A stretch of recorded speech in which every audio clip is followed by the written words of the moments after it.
It is a sacred site right in the middle of Albuquerque's Petroglyph National Monument. Because the shrine is on public property, there has been widespread controversy over what to do with it.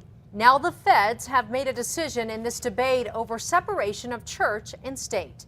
News 13's Scott Daniels is in the Newsplex with the story. It's a Tibetan stupa, a shrine containing Buddhist relics, but it's on national park land. Buddhists feared it would be torn down. The Park Service decided the 10-foot statue belongs in the hands of the Buddhists.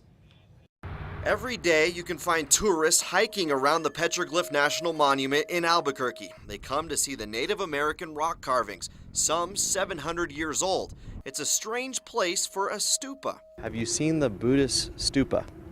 No, I've never even heard of it. The Buddhist shrine was created 23 years ago. It was built by the former owner of the land 1 year before the National Park Service bought the property and everything on it.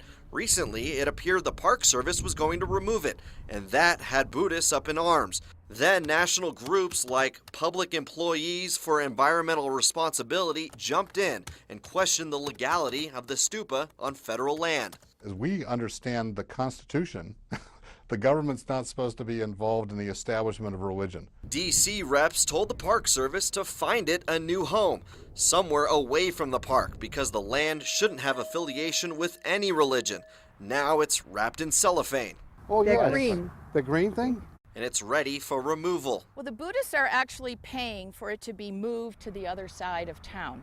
The Park Service says a group of private donors are taking the shrine to their property into Harris Canyon, but federal money is also being used to dig up the stupa and treat it with extreme care. We did environmental clearance so that none of the cultural and natural resources of this immediate vicinity are being disturbed. If it does get moved, it'll be put in a place where it'll be respected, rather than, just put somewhere in a corner where no one will see it.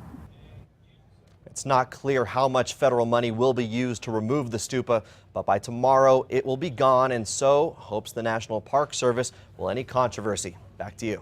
Okay, Scott, the National Park Service held a ceremony for the stupa before digging it up to show some respect.